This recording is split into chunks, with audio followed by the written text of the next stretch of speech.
Kā atrast fotografēšanas lokācijas ap vietu, kur tu dzīvo? Apskatīsim kartes tepat datorā, izbrauksim līkumu dabā un es izstāstīšu savu pieredzi.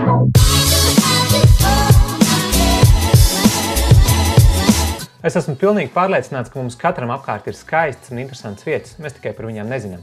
Pats pirmais ir apskatīties, kādas tavā apkārtnē ir publiski ierīkotās turismu vietas. Iespējams, jau tur kaut ko labu var atrast. Te ir labs resurs Dodies LV, kur daudzas no vietām ir kopā ar aprakstiem un fotogrāfijām kartes veidā ieraugāmas. Vēl apskata dabas aizsardzības pārvaldes mājaslapu. Tādā veidā tu uzzināsi, kur tavā apkārtnē ir vietas, kas pat valstiskā līmenī ir atzītas par īpašām. Te gan uzmanīgi, jo Natūra 2000 teritorijās nedrīkst ne teltis būvēt, ne ugunskurs kurināt ārpus speciāli ierīkotajām vietām, un to ir svarīgi ņemt vērā. Vēl no resursiem es lietoju Google satelīta kartes. Tajās var labi redzēt, kur ir meži, kur pļava, kur ūdeņi, kur ceļi, un arī ceļi, kas nemaz kartē nav atzīmēti, bet satelīta kartē tos var saskatīt. Otra alternatīva ir balticmaps.eu. Viņu karte ir vēl detalizētāka. Satelīta kartes vietā viņiem ir no lidmašīnas fotografēta aerokarte, un viņiem arī ļoti bieži ir māju nosaukumi, visādi dīķi nosaukumi, vietvārdi, kas Google kartēs vispār nav. Abas šīs kartes ir paņemams līdz telefonā. Vienīgi Balticmaps par aerokarti telefonā būs jāmaksā papildus. Parastā karte telefonā ir lietojama bezmaksas. Savukārt Google satelīta karte telefonā ir lietojama bezmaksas, un tā palīdzēs uz vietas redzēt, cik tālu vēl tev ir līdz meža galam, kur sākās kāda pļava, kur ir ceļš, kas nav kartē atzīmēts un tā tālāk.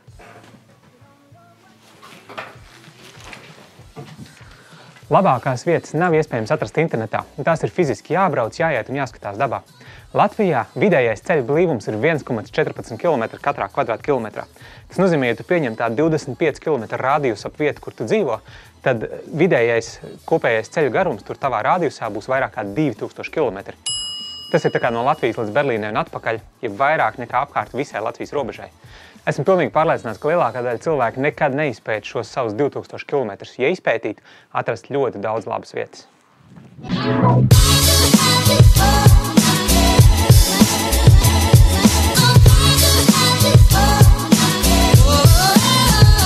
Viss sākās ar vienkārši ziņkārību. Noskaidrot, kur ved tas ceļš, vai kas ir aiz tā līkuma, vai kas ir kādā vietā, kur es nekad neesmu bijis. Un mazajiem bērniem jau ziņkārība ir pavisam dabīga. Viņiem tas palīdz izzināt pasauli. Priekš mums liela daļa no pasaules paliek neizzināt, gluži vienkārši tāpēc, ka mēs izaugam un aizmirstam būt ziņkārīgi.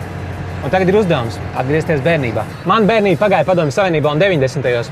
Ja neskaita pāris militāras aizliegumus, tolaik viss piederēja valstī un varēja iet, kur vien gribēja.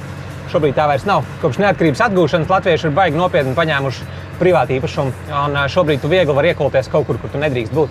Drošākais veids, kā neiekulties privātu īpašumos, ir doties uz Latvijas valsts mežiem. Dabā viņus var atpazīt pēc dzeltenajām zīmēm, kas izvietot mežmalās.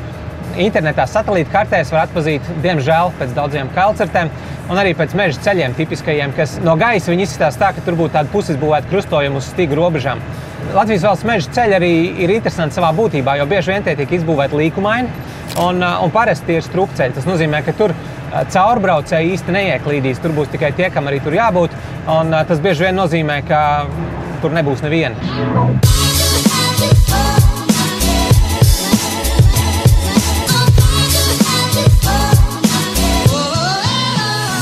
Tāpat kā internetā nav iespējams atrast visas smukākās dabas vietas, tāpat arī ar mašīnu nav iespējams piebraukt pie visām smukākajām vietām.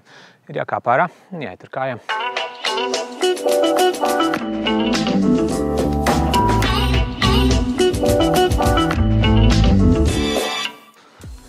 Latvijā meži mums ir daudz, precīzāk puse no Latvijas teritorijas sēdz meži, bet lielākā daļa no tiem nav smukie meži. Tie ir vienkārši aizaugusi brikšņi, kur nevar ne cauri redzēt, ne iziet. Ar krūmiem, ar nezālēm. Pēdējo reizi, kad es visu to padarīšu, kas aug mežā un nav koki, nosauc par nezālēm, es dabūju miziņās no mūsu bioloģiskākās draudzenes Diānas. Viņas starp citu ir single. Just saying, guys. Vislabāk man patīk egļu meži. Un vēlams veci egļu meži. Tiem zariem ir skaistas tekstūras un zari ir salīdzinoši zem zemē. Ne tā kā priedēm, kur ir zari tikai augstu gaisā. Un bieži vien šādiem mežiem arī pamatnē ir vai nu sūnas, vai nu mētras. Tas nozīmē, ka mežs ir diezgan tīrs, labi caurredzams, viegli caurējams, kas arī labi izskatās bildēs. Ja tavā apkārtnē ir kāds šāds mežs, liela iespējamība, ka tieši tur tu vari atrast kādas no foršajām vietām, ko fotografēt. Patur prātā interesants objekts un ainavas, ko tu atrod dabā, jo iespējams tas var tev motivēt īstenot kaut kādu konceptu priekš fotografijas. Varbūt tā var būt laba vieta, kur atvest draugus. Piemēram, kad es atradu šo te akmeni, Man uzreiz radās ideja. Viņam ir plakana augša, tur varētu sakurt ugunskura un blakus piebūvēt telti. Varētu sanākt smuka bilde.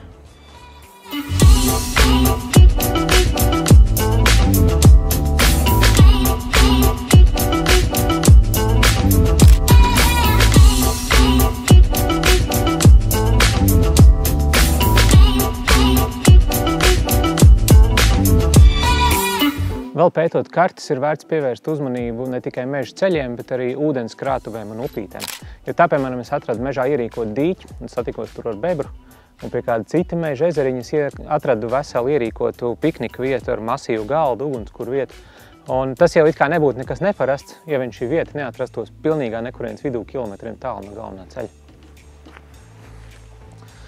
Izskatās, ka Latvijas valsts meža cilvēki sev ierīkojuši smalku atpūtas vietu, par kuru noteikti zina tikai retais, jo pa tiem meža labirintiem tie iekļūt tāpat vien nejauši, nereāli.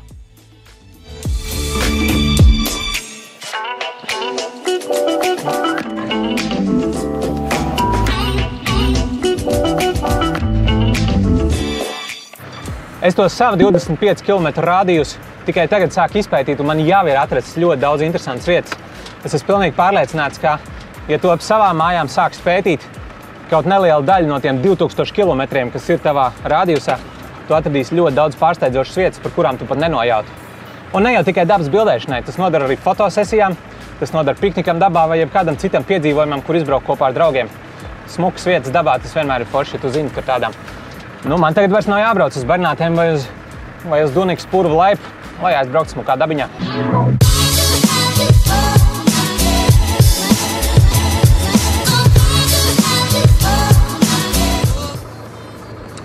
Uzraksti par saviem meklēšanas metodēm un saviem atradumiem, ko tev izdevies ir atrast ap savām mājām, tepat komentārā.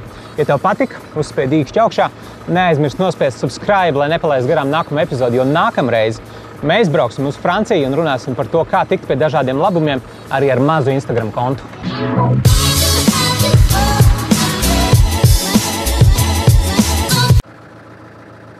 Es tikko pie meža redzēju cilvēkus ar spaiņiem. Jūs varat man pateikt, ko aprīlī cilvēki ar spaiņiem dara mežā?